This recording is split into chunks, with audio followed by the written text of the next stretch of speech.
When thousands of American farmers peacefully descended on the nation's capital in early 1979, few Americans knew anything about their financial hardships. One research group reported that in recent years, the purchasing power of the average farmer's net earnings had fallen below its 1970 level. Congressman William Wampler of the House Agriculture Committee painted an even darker picture, estimating that the purchasing power of most farmers' income was roughly equivalent to what farmers earned during the Great Depression of the 1930s. These severe financial hardships drive tens of thousands of farmers from the soil every year, according to the Department of Agriculture, and more than 3 million acres of farmland yearly are abandoned to non-farm use. But this is only a small part of America's increasingly grim agriculture picture. Much worse is the fact that government pays approximately 1/3 of America's remaining farmers to keep millions of acres out of production. These and other related problems have led to growing domestic shortages and to greater dependence on imports of the most important commodity used by man: food. What is behind this serious situation? Why must consumers pay higher and higher prices for food while farmers earn less and less?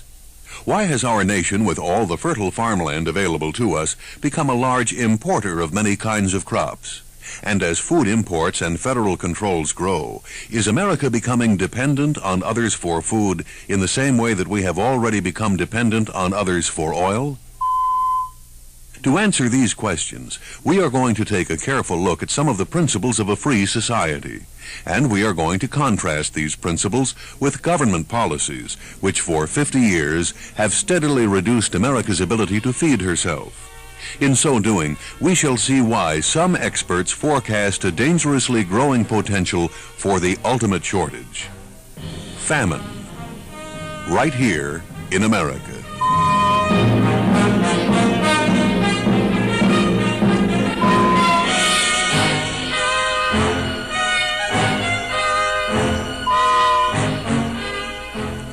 America traditionally has been known as the land of plenty. What some find mystifying is that a simple economic fact explains America's prosperity. It is that men who are free to keep the fruits of their labor have all the motivation they really need to become productive.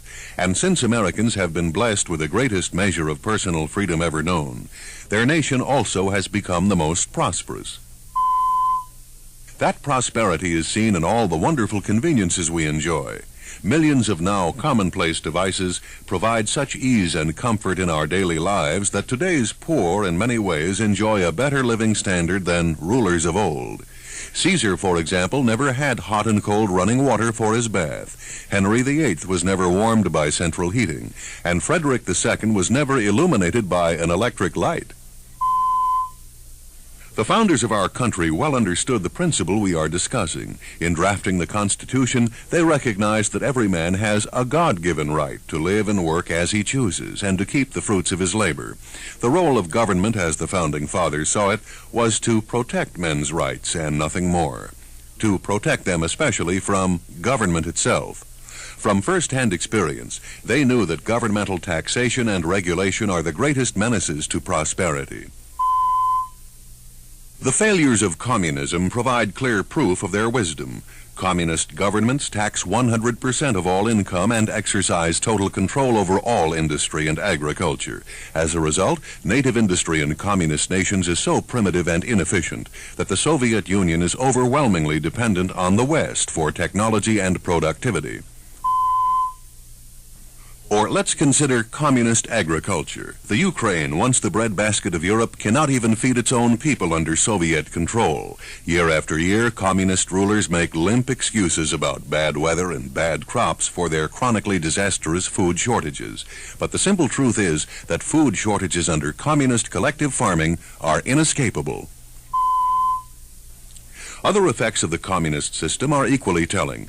An item in the Los Angeles Times reports that in the Soviet Union, 50% of the working class is needed to produce its food. In Red China, the figure is 80%, and still underproduction plagues both countries. On the other hand, the farmers who make up less than 3% of the population of the United States are capable of feeding at least 1/4 of all of the world's peoples, probably much more. The reason for this stark contrast is simple. In America, whenever a need developed, someone turned his skill and ingenuity toward filling that need, simply because his labors would bring reward. If, for example, there was not enough wheat to satisfy demand, prices and profits rose, attracting more farmers to produce wheat. If there was too much wheat, low prices encouraged less profitable wheat farmers to produce something else that would yield better returns for their labor. This elementary process prevailed in all of America's industry. As a result, here in the United States, there has always been plenty of everything. Until recently. Americans long have spent less of their income on food than any other people. But as grocery shoppers know, bringing home the bacon has become a lot more costly. Between 1967 and 1977, food prices almost doubled. By early 1979, they had again jumped by 30%. Meat prices and production give a good illustration of the painful problem. In 1978, Agriculture Secretary Bob Bergland asked Congress for more of our tax dollars to subsidize larger reduction of feed grain crops. His stated purpose was to create an artificial shortage that would bolster lagging prices for farmers. So what happened? Faced with shortages and sharp price increases for feed grain, cattlemen were forced to cut back their herds, causing beef shortages that sent beef prices climbing 4 times faster than the overall consumer price index in the first quarter of 1979. The government action created the beef shortages, but American cattlemen caught the blame. But while American cattlemen were being forced by government not to produce, beef imports from Mexico and elsewhere were rising sharply. Mexican beef can be raised at far less costs than our own cattlemen face. And no wonder. Mexican cattle is not checked for disease. And unlike American beef, which cannot be processed without the use of very expensive facilities and a USDA inspector on the scene, Mexican beef is slaughtered in substandard packing houses that have dirt floors, no refrigeration, no stainless steel equipment, and no USDA inspector. America's cattlemen do not want to lower their standards for cleanliness. All they ask is that imported beef, which is helping to drive them out of business, be subject to the same strict requirements imposed on them. America's beef consumers ought to ask at least as much. Thus, we see part of the vicious circle that brought thousands of financially troubled farmers to Washington looking for help. Some were wheat farmers who receive only about 3 cents from the retail price of a loaf of bread in 1979, according to a report in the Boston Globe. Out of that 3 cents, of course, a wheat farmer gets to keep very little because of all of his production costs. And those costs have grown dramatically. A tractor sold for $11,000 in 1971. 8 years later, the price had shot up to $45,000. The price of land doubled in the same period, and interest rates on loans also went up. Costly regulations from OSHA, the EPA, and the FDA contributed to a 15% overall increase of production costs in 1978 alone. And inflation by itself was expected to add between $4,000 and $9,000 to the farmer's expense the next year. Inflation, of course, is the little understood process whereby government increases the amount of currency to pay for its deficits. Inflation causes currency to lose value. Consequently, everyone raises prices in order to recover equal value. Everyone, that is, except the farmer. The farmer is told by others what his produce is worth. He is then paid for it with dollars whose value has been watered down by inflation. But those from whom he buys constantly raise their prices to account for government-caused inflation. America's farmers are the hardest-hit victims of inflation, and the government press and various other experts say that farmers help to cause the problem. What rubbish! But why is all this happening? Why are farm profits shrinking, and why can't farmers simply charge more to get better prices? More importantly, if the competitive free market system is as simple, as efficient, and as profitable as we have described it, why is it no longer working for agriculture? The answer is that someone has tampered with the system, and that someone is the federal government. Thomas Jefferson once said, "Were we directed from Washington when to sow and when to reap, we should soon want bread." We shall see that our shortened domestic food supplies and their rapidly rising costs are clearly the result of government controls that have made farming a financially impossible livelihood for most food producers. We begin by looking at federal policies, which for 50 years have been deliberately aimed at cutting production. The fact is that many billions of tax dollars have been spent getting our farmers not to produce food. In some years, according to the Department of Agriculture, over 60 million acres of farmland have been idled under various federal programs. To illustrate, the New York Times carried a report noting that in 1973, the same year that shortages sent food prices soaring, Washington paid American farmers $2 billion to keep land out of production. In 1978, 850,000 farmers were still setting aside some 15 million acres of crop and grazing land to qualify for government subsidies. Frankly, our government's farm policy makes no sense if food production is the goal. Yet, unfortunately, what we have described is really happening. While over 3 million more acres of farmland are lost every year, and while domestic food shortages threaten an already shaky economy, our government nonetheless continues to promote scarcity. Ignoring the principle that freedom to produce is the key to prosperity, our leaders today exercise regulatory powers over the market which intentionally bring about shortages and higher living costs. Ostensibly, the purpose of federal farm policies over half a century has been to help the farmer and the economy, but exactly the opposite has been the result. In 1929, at the beginning of the Great Depression, the Farm Stabilization Act became law, authorizing the federal government to buy and store millions of bushels of wheat. The action created a shortage that for a time did artificially bolster income for wheat farmers. But it did so at a cost of millions to the American people, already caught in the terrible depression. 2 years later, the wheat was dumped back on the market, driving farm prices down to their lowest level in history. Thanks to federal help, many farmers were bankrupt by 1932.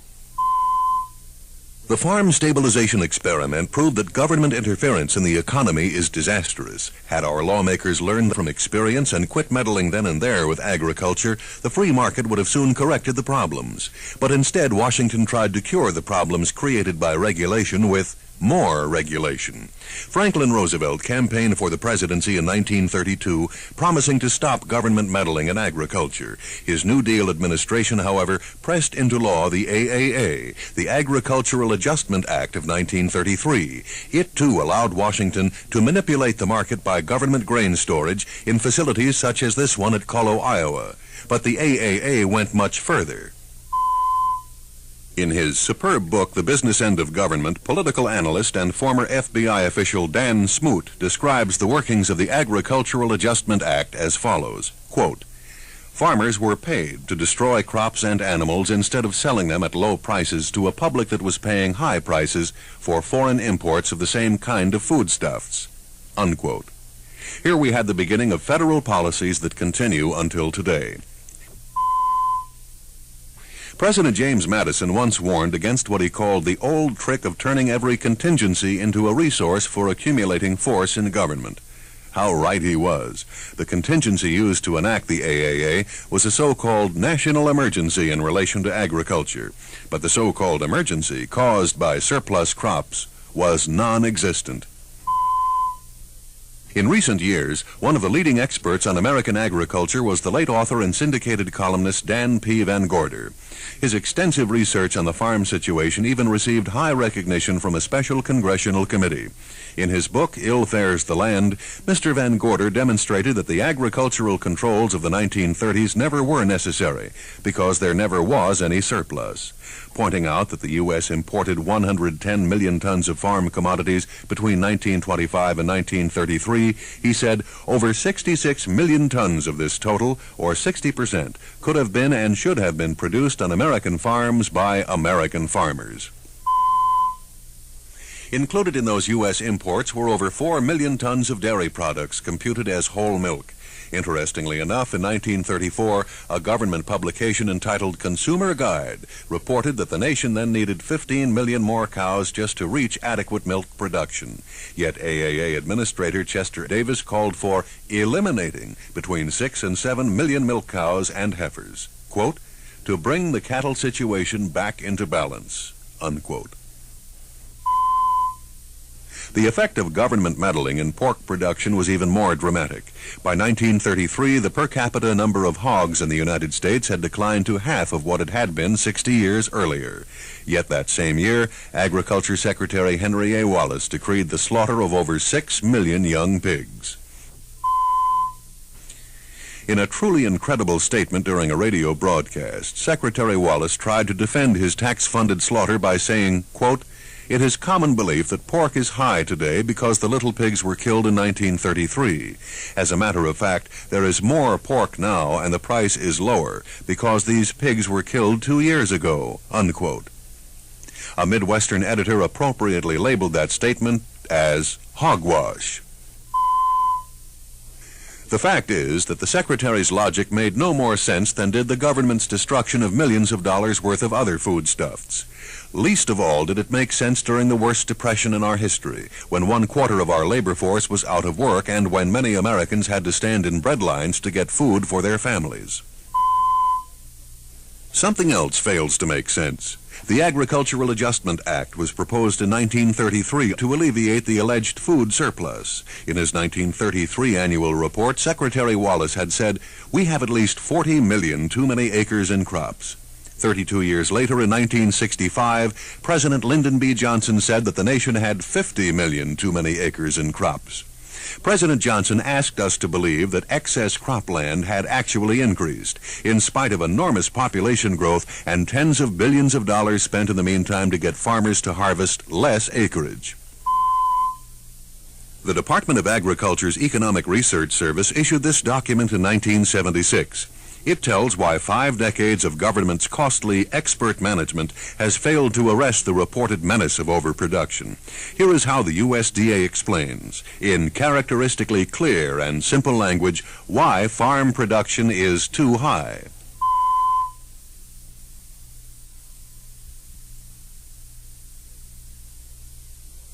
In case you missed the USDA's point, you are looking at a bureaucratic explanation of why government land reserve programs have failed.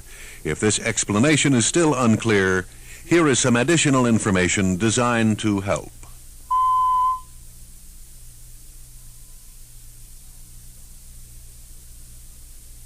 Now, some may think this bureaucratic nonsense is all very funny, but remember that the joke is ultimately on all of us.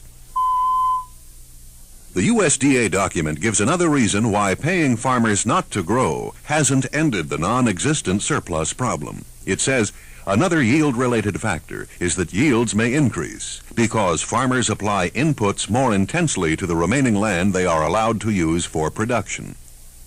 Which is the government's quaint way of saying that because they work hard on what land the government allows them to plant, farmers are cheating. The real cheating here, however, is that our own government is cheating American farmers out of their birthright and American taxpayers out of tens of billions of dollars, all to eliminate agricultural surpluses that never existed. This colossal swindle has gone on for 50 years in the name of helping the farmer and the economy, yet the farmer and the economy have hardly been in worse shape.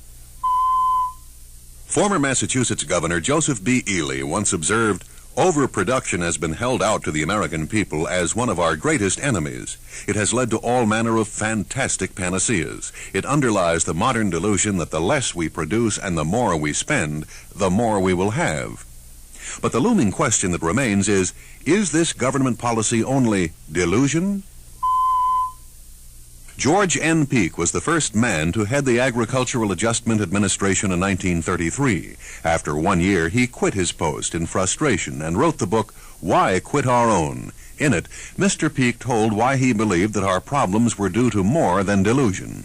He said of his New Deal bosses who designed our agricultural policies, they deeply admired everything Russian. To them, Russia was the promised land, and the sooner the United States became like Russia, the better for everyone. Peake reported that the legal division of the U.S. Department of Agriculture formed the plans which eventually turned the AAA into a device to introduce the collectivist system of agriculture into this country. And he concluded, most of that crowd, in their effects, were communists.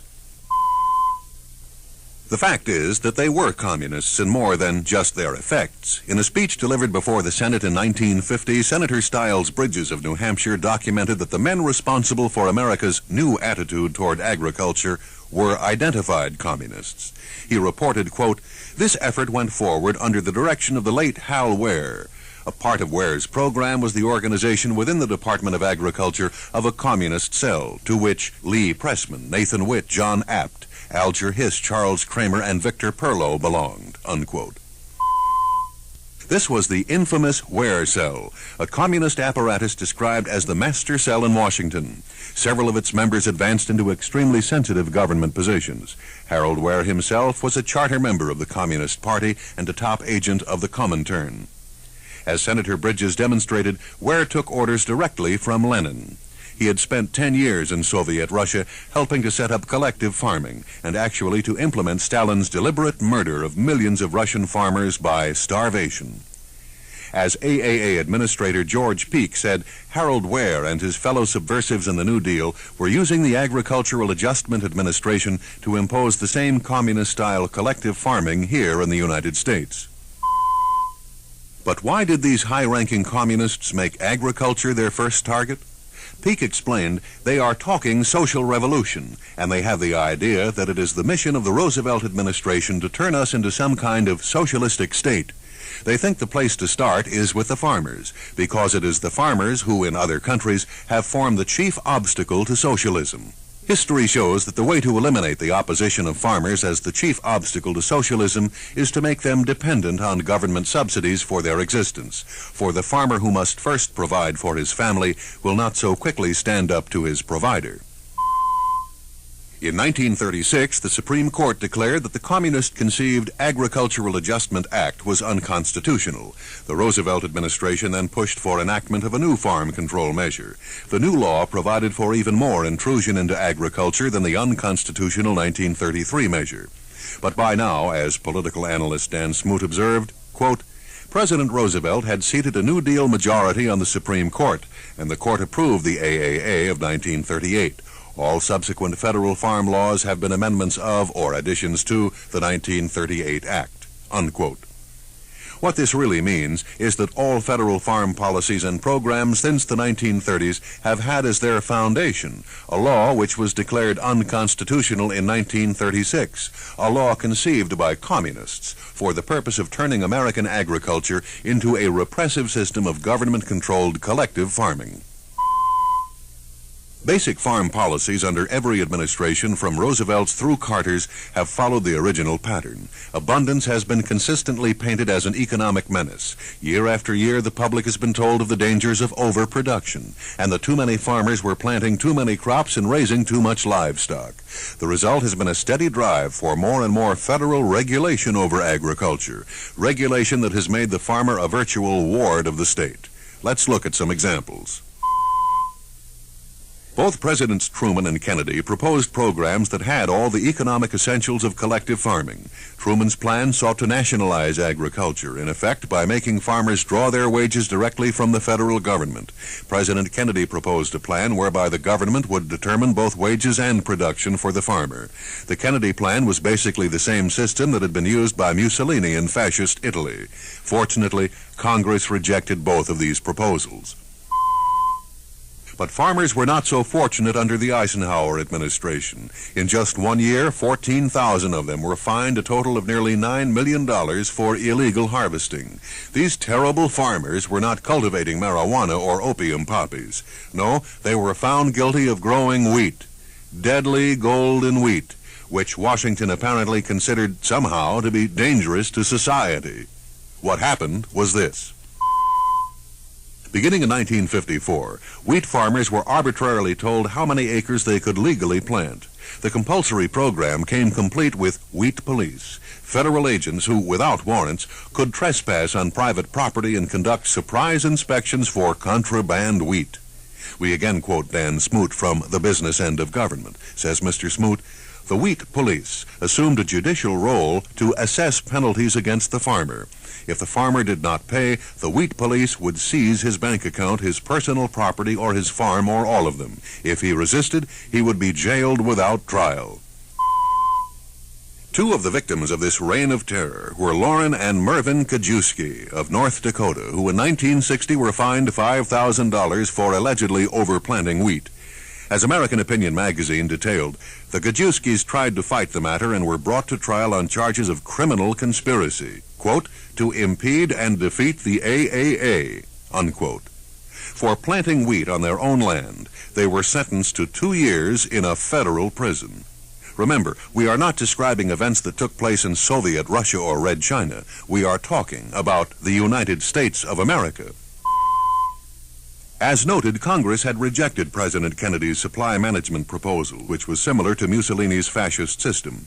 But Congress did approve the Food and Agriculture Acts of 1965 and 1977, and these laws have gone far beyond the Kennedy proposal towards establishing government-controlled collective farming in the U.S. A look at the 1977 law will demonstrate this.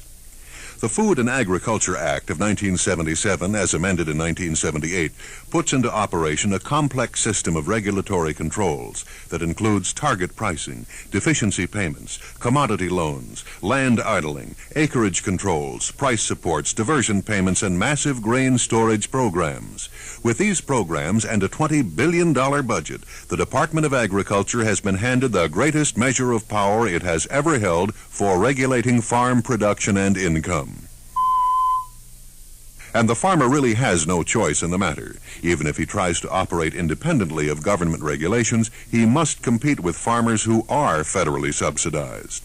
The subsidized farmers can buy land, equipment, and stock with government loans. True, they must also produce their goods in regulated quantities and sell them at regulated prices. But such farmers then qualify for federal price supports.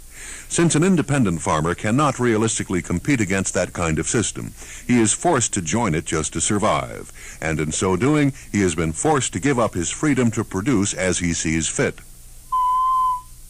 There are no assurances, however, that a farmer will survive even with federal subsidies. Figures released by the Department of Agriculture show that many American farmers now draw the largest part of their incomes from non-farm employment. Close to half of them, according to the statistics you see, earn more than 90% of their wages away from the farm.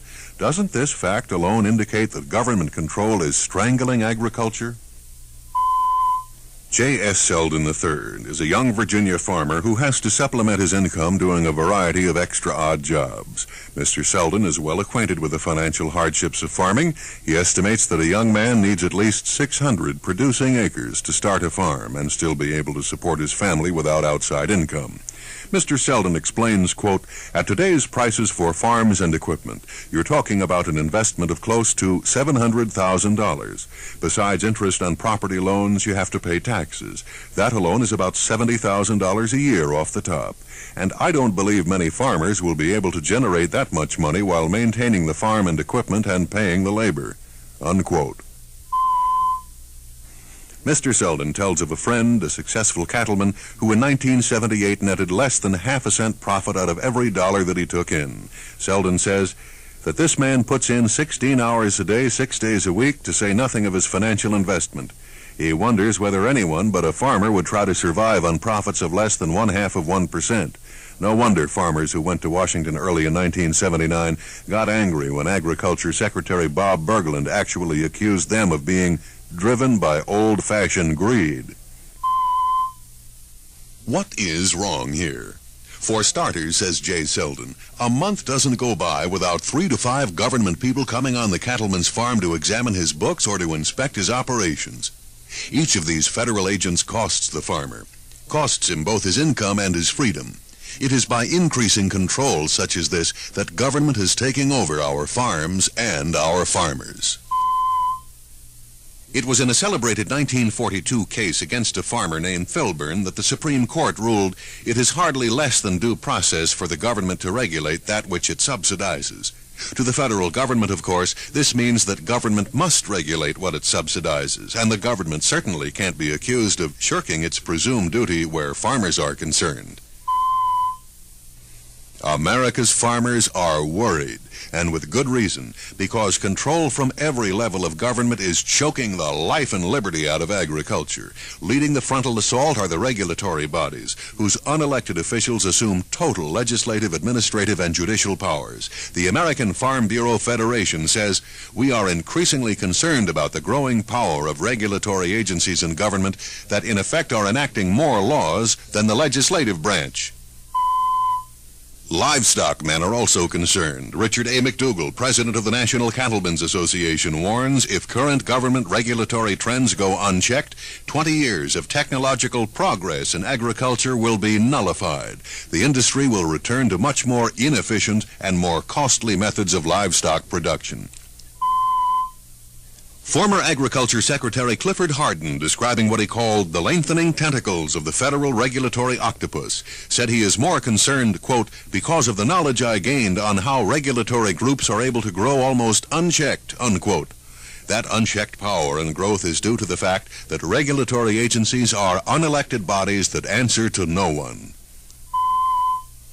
One of the farmers' biggest problems is the Environmental Protection Agency. The EPA, for example, prohibits the use of DDT and other effective pesticides. As a result, American farmers are now feeding more insects and fewer humans. Meanwhile, Mexican farmers who can and do use DDT ship tons of produce into the United States every year. No one wants to eat contaminated vegetables, of course, but no one has ever been able to show that DDT constitutes a hazard when used as a pesticide, a fact openly admitted by former head of the EPA, William Ruckelshaus. In spite of that admission and many scientific studies to back it up, DDT is still banned, and farmers continue to suffer greater crop losses. The EPA's crusade for pollution-free water spells still more trouble for agriculture, which is the nation's largest user of water. Agricultural economist Dr. Gary Carruthers explains that by 1983, agribusiness's use of water could be strictly regulated by Section 208 of the Water Pollution Control Act. Dr. Carruthers adds that by decree of the courts, the EPA's water pollution controls must be enforced over every square inch of the United States. Consequently, even animal waste in pastures constitutes a form of potential water pollution which the EPA says must be completely controlled at all costs. And it will cost farmers plenty. That is, unless the agency has guidelines for toilet training livestock. But the most sinister water use scheme comes from the Interior Department, which has dredged up a senseless and long since abandoned law called the Reclamation Act of 1902. That law limits the size of farms using federal water to only 160 acres. According to the Wall Street Journal, quote, irrigated farms larger than the 160-acre limit would be broken up by the government and sold to deserving applicants, unquote. Interior calls this plan land reform. Mao Zedong and Fidel Castro used a similar plan and called it agrarian reform.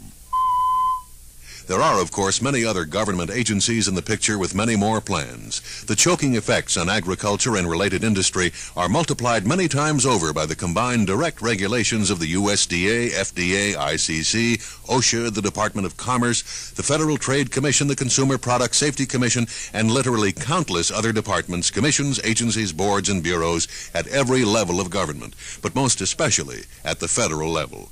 Our founding fathers made no provision for most of these federal bodies, and none at all for the regulatory force that they exercise. They amount to illegal and dangerous usurpations of power by an ever-growing government that threatens the freedom of all Americans. An example of the sum total of these regulatory intrusions was given by a research group at Colorado State University. Its study found that some 41,000 government regulations control just the production of a hamburger. Another example appeared in the Record Stockman. The newspaper said that one Midwestern milk plant licensed by 250 local governments, 3 states, and 20 other agencies reported that it was inspected 47 times in 1 month. Such massive government control is not only dangerous, it is costly for everyone. When the government pays farmers not to grow, for instance, it is really the public who is paying, first with increased taxes, then with higher inflation caused by Washington's deficit spending, and then again in higher retail prices resulting from government's created shortages. The cost of each regulatory measure imposed on agriculture must also be passed on to the consumer. In the same way, every tax agricultural commerce incurs throughout its entire distributive process likewise is ultimately paid by consumers. But the farmer is unable to pass on all of his extra costs, and the American public has been led to believe that it is the farmer who should be blamed for higher food prices. The largest profiteer, however, is no one else but government.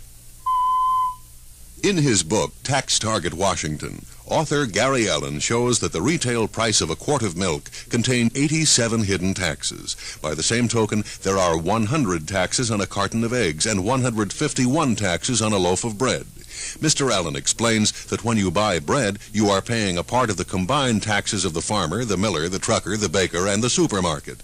Obviously, these people all have to recover the taxes they must pay, and they do so in the prices they charge for their goods and services. On the matter of government's hidden costs, Congressman George Hansen of Idaho states, "Most people blame the difference between farmer receipts and food prices on middleman profit, without realizing that the big middleman is the government." Let's very quickly review the situation we have been describing.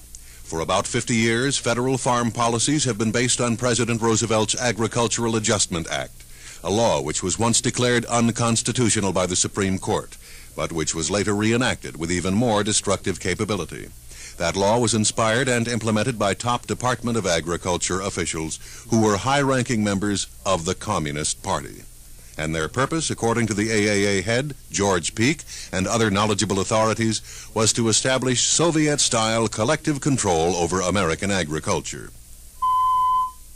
As we have seen, every administration since 1933 has consistently followed the collectivist pattern by expanding regulatory control over agriculture.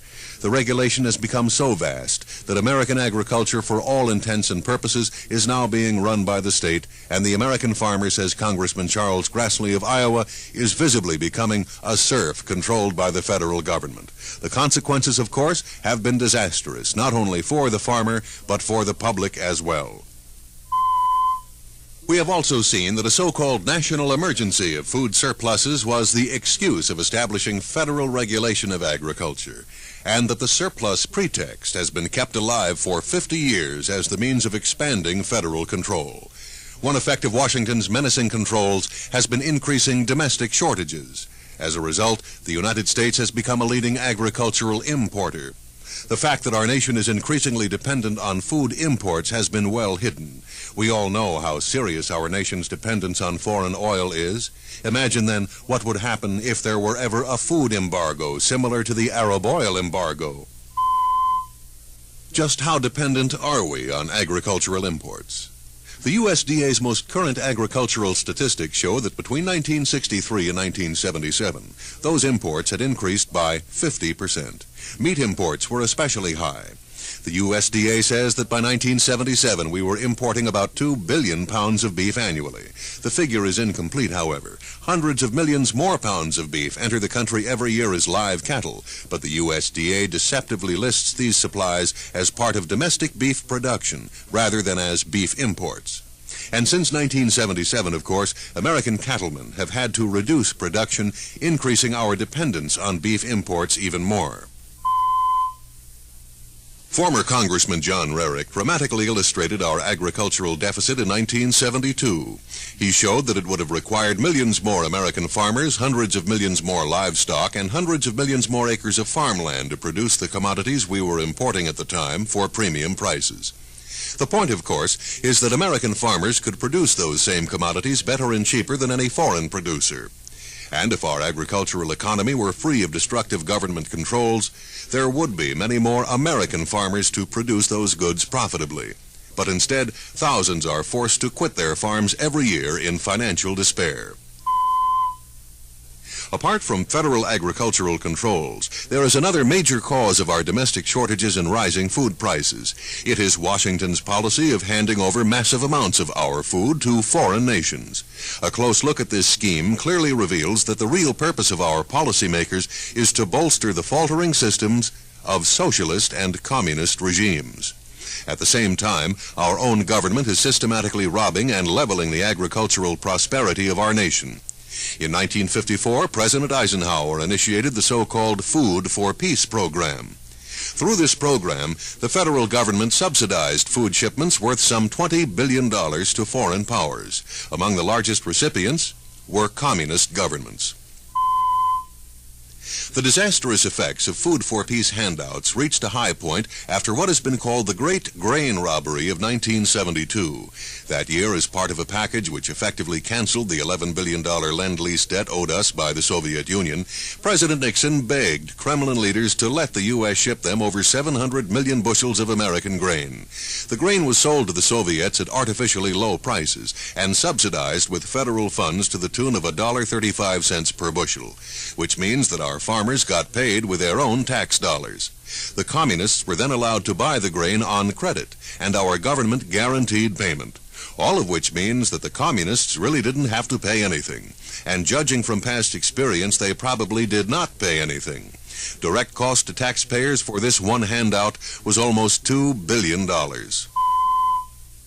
The Russian grain deal wiped out our reserves and created food shortages in the United States that sent prices to record highs. This pushed the overall bill for the grain robbery up several $1 billion more, so that the estimated total cost to each American family was $500. Then in 1975, the Ford administration signed a 5-year agreement to sell the Soviet Union between 6 and 8 million metric tons of grain each year on generous credit terms. In 1979, the Carter administration raised the limit even higher, allowing Moscow to order as much as 25 million metric tons of our nation's grain, almost half again the amount of the 1972 grain steal. Also in 1979, the Red Chinese, who now likewise enjoy federally guaranteed credit, placed what was for them a record order of grain worth $700 million. These huge grain deals with the communist giants prompted the New York Times to warn with headline emphasis that a shortage of wheat looms. Farmers are constantly being told that grain deals with communist nations are beneficial, but these deals involve subsidized prices, long-term credit, and Uncle Sam picking up the tab. The result is more taxation, more inflation, higher prices here at home, and more government control over agriculture, all of which is helping to drive American farmers out of business. The only real beneficiaries, then, are the communists. Authors Anthony Sutton and Patrick Wood explain in this book, Trilaterals Over Washington, that the original directives for the Soviet grain giveaway came from Henry Kissinger. Mr. Kissinger is a member of the Executive Committee of the Trilateral Commission, a fact which adds greater significance to the grain deal. For the Trilateral Commission is an elite international organization created by an advocate of Marxism, who dreamed of creating a new world order. It is also a powerfully influential force in American politics and governmental policy making, having many high government officials among its members and former members.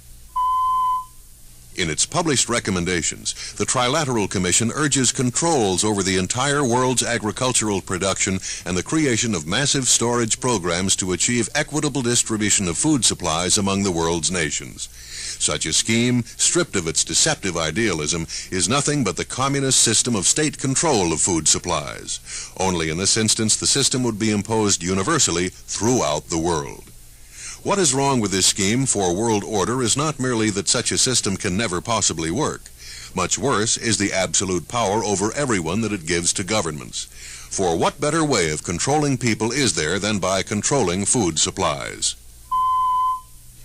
This headline, reproduced from a 1935 Chicago newspaper, tells how the communists starved 6 million Ukrainian peasants. After murdering the farmers and seizing their crops, the Soviet government was then able to control the rest of the population because it controlled the food supply. Such barbarism is standard communist practice. Yet government control of the entire world's food supply is now being advocated by the Trilateral Commission, to which Henry Kissinger and other powerful political figures belong. Authors Sutton and Wood quite bluntly state, the Trilaterals intend to use food as the weapon to bring about the New World Order. In their view, the New World Order dream of these trilateralists is really a communist-style world order. It so happens that President Jimmy Carter is one of the original members of the Trilateral Commission, as are Vice President Walter Mondale and numerous other cabinet-level officials of the Carter administration. And it also happens that a major feature of the Food and Agriculture Act implemented in 1977 by the Carter administration is a massive grain storage program. Such a grain storage program is exactly what the Trilateral Commission has proposed. In our attempt to assess the problems in American agriculture and their causes, we are fortunate to have the expert views of two outstanding members of Congress. The man you now see on your screen and whose voice you are about to hear is the Republican representative from Idaho's 1st District, a member of the House Committee on Agriculture, the Honorable Steve Sims. Here is Congressman Sims. As a member of the House Committee on Agriculture, I am well aware of the extremely critical situation that American agriculture is facing, a situation which seriously threatens the entire economy and welfare of our nation. I am particularly concerned about the implications of a 1977 report by the Trilateral Commission concerning world agriculture.